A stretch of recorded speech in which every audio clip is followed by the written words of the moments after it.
Dulu tuh kuncar kalau nggak salah, waktu kunjung pacar. Janji misalnya udah detail, nanti kita ketemu lagi minggu depan jam segini, tanggal segini ya. Iya. Gitu ya. Iya. Berarti selama seminggu itu nggak ada komunikasi.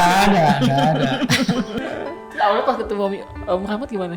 Tahu wajahnya Om Rahmat tadi itu. Ya kaget juga sih. Kembali lagi di podcast Bahasa TV, kita masuk dalam segmen komunikasi. Komunikasi dengan bahasa kasih.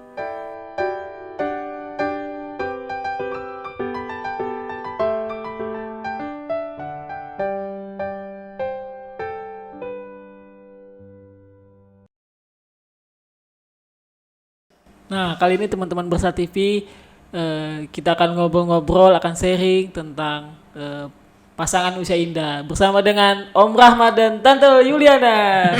Halo. Apa kabar? Baik, luar biasa. Gimana aktivitasnya? Ya lancar. Puji Tuhan. Puji Tuhan baik. Nah, mungkin teman-teman belum tahu kenapa sih kita undang Om Rahmat dan Yuliana ini. Nah, karena segmennya komunikasi, yaitu di mana kita akan ngobrol tentang pasangan suami istri yang sudah menikah dan belajar bercerita tentang bagaimana perjalanan hidup mereka bersama dengan Tuhan. Nah, langsung saja nih Om ya. Iya. Nih, awalnya gimana sih Om? Om Rahmat nih kenalan dengan Tante Yuliana. Awalnya gimana nih pendekatannya? Masih ingat Om? Kira tahun berapa gitu?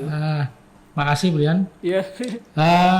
Perkenalan kita berdua itu begini, saya cerita kakak saya dengan kakaknya calon istri saya nih satu komplek, waktu perumahan. Jadi dan bahkan kakak saya itu yang melayani kakaknya dia dalam pelayanan itu Rohani.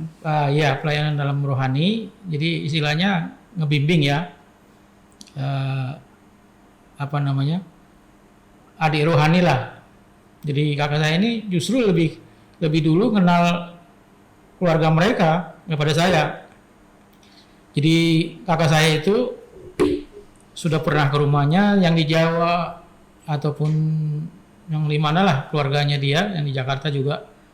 Kemudian singkat cerita, saya suka ngeluh sama kakak saya kan, bukan ngeluh, artinya dia juga belum lihat kok pasangan lu kemana gitu. Jadi dia suka monitor, suka ngelihat secara langsung, karena saya sering ke rumahnya di Meruya waktu itu. Kok masih sendiri? Terus dia nanya mau nggak ada teman pelayanan saya punya adik. Ya udah, saya bilang boleh, saya lihat aja dulu, saya bilang gitu kan sama kakak saya. Kemudian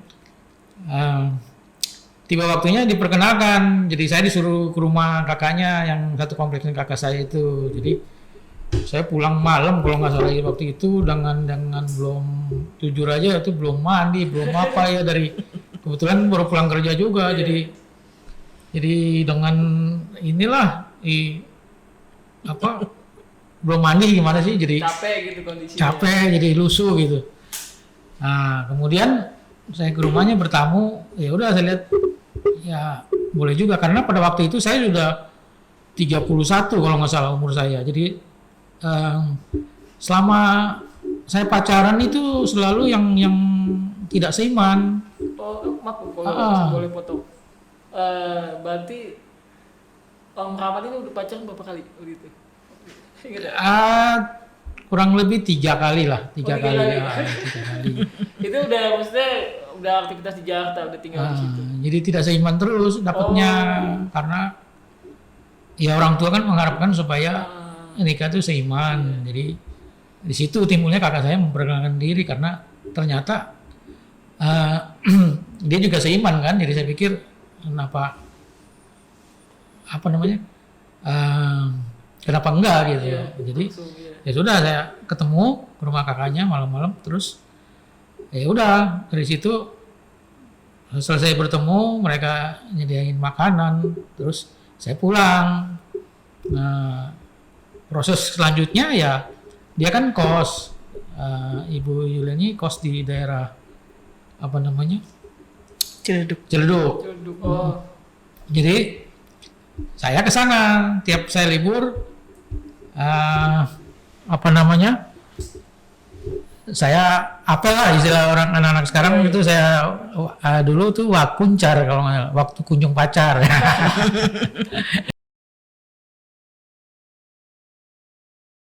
Jadi ya itu saya apel lah istilah anak sekarang, saya ngapel dan dia kosnya bersama teman-temannya gitu sama kawan-kawannya lain kantor ya, tapi mungkin mereka seiman saya lihat. Nah dari situ proses sudah agak lama ya, hampir kurang lebih setahun lah ya. Jadi pertemuannya juga nggak intens, maksudnya waktu setelah dikenalin dengan masa pacaran tuh agak singkat juga, jadi karena saya sibuk juga, maksudnya kerjanya juga kena. Dulu di Burak itu masih keliling-keliling Indonesia kan, sering Kalau terbang betul gitu. itu kerjanya apa? Maksudnya di bidang Saya mekanik naik pesawat. Waktu itu masih di Burak. Jadi itu PT Burak Airline dari situ Sering awalnya. terbang ke seluruh Indonesia. Jadi dari PT Burak itu ya saya ya enaknya kita keliling-keliling ya, di mana tempat ada apa namanya stationnya yang umpamanya kayak semacam apa namanya destinasinya di mana kan biasanya ada di Jakarta Palembang, Jakarta Ternate, atau kita keliling karena pada waktu itu proses mekanik itu kalau zaman sekarang kan pesawat itu tuh ditarik ke hanggar. Tapi sekarang dulu tuh kita mekaniknya tuh nyamperin ke pesawatnya itu posisinya di mana gitu. Semuanya posisinya di Surabaya atau di Kupang, ya kita ke sana gitu. Keliling. Jadi kita perbaikinya di tempat yang pesawatnya itu round gitu. Istilahnya berapa orang yang kita satu set kira-kira ada paling dikit 5 orang ya, mewakili bagiannya itu ya. Bagian betul pesawat. Tergantung dari ininya kerusakannya. Jadi kadang-kadang 1 hari 2 hari udah kembali, nggak terlalu lama. Kecuali kita masuk hanggar ya, masuk bengkel gitu. Kalau masuk hanggar berarti itu agak lama, itu bisa 2 mingguan. Itu kita punya nyewa hanggar itu waktu itu di Bandung, di Auri Bandung. Nah, jadi jadi setelah proses kita pacaran, kakak saya dia nanyakan gimana hubungannya. Saya bilang ya masih oke-oke aja sih. Saya pikir kita udah seiman, pikir kedepannya lancar-lancar aja. Nah terus kakak saya bilang udah kamu datang ngelamar. Nah lamarnya di rumah kakaknya dia, jadi saya undang orang tua saya, ketemuan di situ di rumah kakaknya, ya udah kita bicarakan masalah tanggal atau pernikahannya, terus persiapan pernikahan tuh seperti apa gitu. Jadi pembicaraan antara dua keluarga gitu.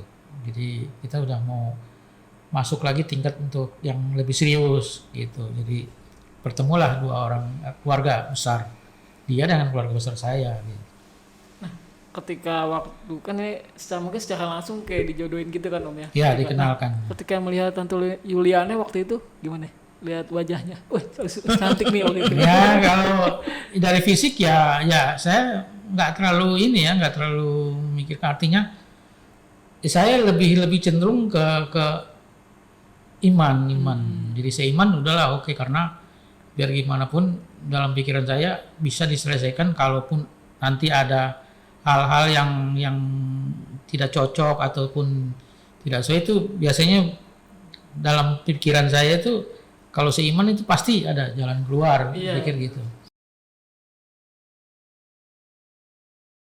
Kalau boleh tahu waktu pas awal perkenalan berapa lama tuh? Maksudnya awal dari kan dikenalin, habis itu nah mungkin teman-teman belum tahu waktu zaman dulu orang pacaran ini seperti apa sih. Kalau zaman sekarang kan mungkin ada HP, bisa WhatsApp nih, bisa video call, atau ada akses transportasi lebih mudah gitu. Nah kalau sekarang waktu itu gimana Om?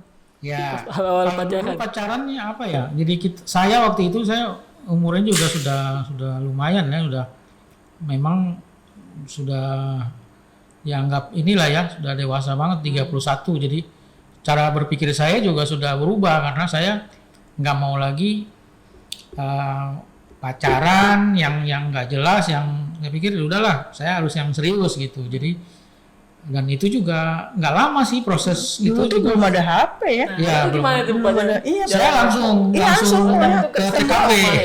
Oh. Kalau nggak di rumah kakak saya ya ke Iya. tempat kos, ke tempat kerjaan jemput, Ya, gitu. jadi nggak ada. Iya, belum ada HP loh. Jadi nggak ada HP. Nggak ada Jadi, alat komunikasi. jadi pas pertemuan itu kita ngomong berikutnya kita mau ketemu di mana atau liburnya kapan. Kita udah ngomong di depan. Jadi ketemunya di rumah kakak saya. Ya oke, udah. Jadi nggak ada hubungan lagi setelah pembicaraan itu. Ya kita sudah yakin kalaupun nanti ada halangan pada saat itu ya nanti tetap aja ada korban gitu. Maksudnya kita harus tetap datang. Tadi nanti ada urusan lain tapi yang jelas kita sudah komitmen yang awal karena kita nggak ada punya komunikasi HP waktu itu. Jadi kita janjinya di awal. Seru nih, jadi kan kalau zaman dulu kan mungkin nggak ada HP, nggak Iya. ada komunikasi berarti kan pas hari itu kan.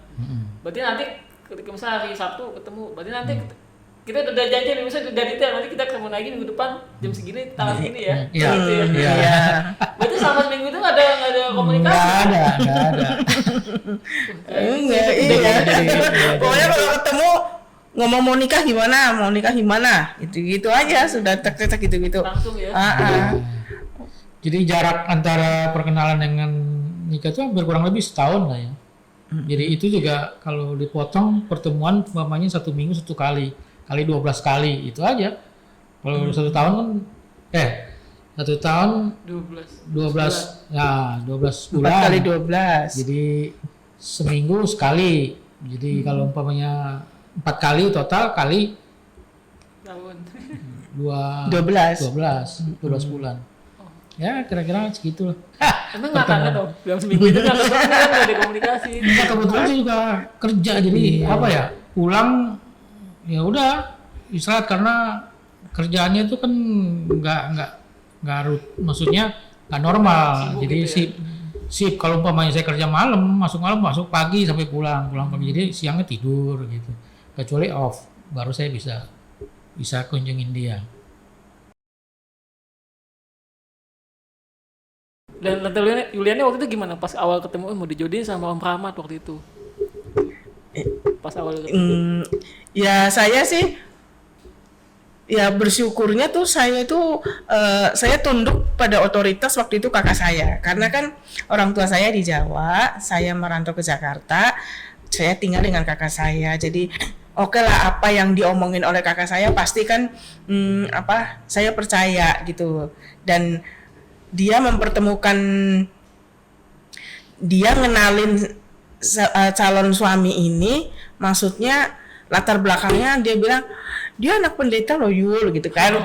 Kalau di Jawa seorang anak pendeta tuh saya pasti tuh orangnya kan pasti baik gitu lah, hidupnya benar gitu kan. Jadi ya sudah saya percaya, oh ya saya bilang gitu kan. Penginjil, bukan pendeta, penginjil. Oh iya, entahlah pokoknya bilang pendeta ke penginjil, pokoknya oh iya saya bilang, oh ya sudahlah gitu. Saya percaya dengan itu, pasti dia orangnya baik, benar gitu kan untuk berumah tangga gitu kan. Jadi ya oke lah gitu, saya mau aja gitu. Nah, waktu itu kok boleh tahu berarti umur Tante Yuliani umur berapa waktu itu? Saya itu 23 jalan 24. Oh berarti lumayan jauh ya umurnya Jauh, 31. Saya 5 tahun kok, 5 tahun bedanya. Oh. Dan waktu itu emang Tante Yuliani juga gak masalah, mau dikenalin nih gitu. Udah tahu mau dikenalin. Iya, enggak juga sih, enggak masalah saya. Karena saya percaya lah sama kakak saya ini gitu. Terus awalnya pas ketemu Om Rahmat gimana? Tahu wajahnya Om Rahmat tadi itu. ya kaget juga sih. Tapi kan udah tahu lah dia orang Timor gitu-gitu kan. Kan saya sudah tahu. Saya juga banyak nanya bagaimana orang Timor, terus ya nggak ini juga ternyata apa yang saya bayangin muka-muka orang Timor enggak lah, maksudnya malah justru kayak orang Jawa juga kan, maksudnya kan nggak seperti orang kayak sana banget kan gitu. Itu sih yang saya lihat, oh nggak kayak orang sana banget ya gitu, enggak lah, kayak orang Jawa gitu kan. Ya udah nggak, ya pokoknya biasa aja lah ketemu. Oh ya, gitu aja. Kalau boleh tahu Tante Yuliana anak keberapa dari berapa bersaudara? Saya anak ke-11. Anak apa? Anak ke-11 saya. anak ke-11. Saya paling kecil. Berarti anak terakhir ya? Itu? Iya. Oh, bontot ya. Iya, saya paling kecil. Iya. Itu dikenalin sama kakak yang berapa? Kakak saya yang nomor 5 apa ya? Kelima. Oh. Kalau nggak salah nomor 5 itu. Mbak Banyak Endang. ya. Iya. Berarti tuh pas itu kan anak terakhir nih, biasanya kan kalau misalnya wah mau dikenalin ke cowok kan biasanya kakak-kakaknya kayak memprotek dulu nih, wah siapa nih, jadi kayak dibuat testing dulu nih calon-calon nih, nanti gimana Om? Ada kayak gitu nggak di testing dulu apa gimana biasanya? Kayaknya sih nggak ada sih, kayaknya kakaknya aja juga karena kan kakak saya sudah nikah tahu, semua. sudah tahu dengan kakaknya dia itu kan penginjil gitu loh. Sudah kenal Jadi baik ya? sudah tahu dan udah yakin lah pasti ini orangnya baik gitu loh, orangnya benar gitu-gitu kan. Itu tahun berapa tuh awal kenal saya umur? Saya 90-an pokoknya 90-91 itu. Setahun. Karena 92 kita nikah. 92 nikah 2 tahun. Itu di Jakarta. Di Jakarta, Oh, ya ini di Slipi, kakak saya di Perumahan Taman Muria Ilir yang di Jakarta Barat itu. Nah, saya waktu itu kerjanya di Tangerang, terus karena suka pulang ke Meruya gitu kan kalau hari Sabtu Minggu gitu. Nah, ketika kan nikahnya dengan beda budaya nih Om sama Tante. Iya. Ada itu nggak sih? Ada tantangan nggak sih tersendiri waktu itu di beda budaya? Kalau Waktu itu di zaman itu. tantangannya sih ada ya, ada banyak banget karena kita lain suku, cuman karena seiman dan apa ya, banyak sih hal-hal yang karena kita kan terlalu singkat waktu pendekatan itu, minimum sekali lah saya bilang, jadi belum persis siapa sebenarnya Ya, dia. jadi setelah nikah itulah Betul, justru kita tahu siapa dia, dia tahu siapa saya. Jadi prosesnya memang kalau saya bilang ya ada, tapi ya kayak macam inilah ya, kayak macam makanan. Contohnya kalau kayak odol saya maunya tuh dari bawah mencetnya. Ya, mungkin dia dari tengah. Itu hal-hal yang kecil yang kita ada perbedaan. Yang mungkin saya lebih sedikit manis, makanan dia mungkin pedas. Jadi hal-hal yang apa ya, yang nggak terlalu ini sih krusial banget, tapi itu juga yang membuat ganjel dalam tanda kutip. Itu ya? Jadi ya biasalah kalau dia suka yang pedas, saya tidak gitu suka yang pedas gitu. Bajunya, warnanya itu pasti ada yang dikit tidak cocokan. Omongan pembicaraan juga. yang Saya itu bikin- senangnya lebih kalem, lebih tenang karena memang background kita memang kalau timur itu kan kesannya gahar, garang terus.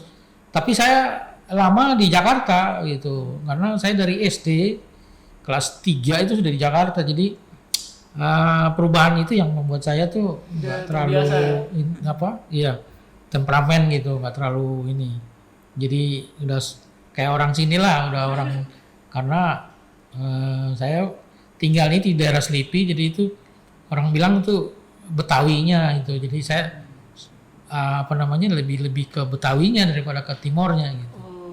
Jadi saya lebih memahami keadaan karena selama hidup saya itu lebih banyak di Jakarta daripada saya di Timor. Ketika awal menikah kan ada perbedaan tuh. Nah, itu mungkin transisinya gimana? Kaget nih, ternyata istri saya seperti ini nih, ternyata suami seperti ini, gimana waktu itu?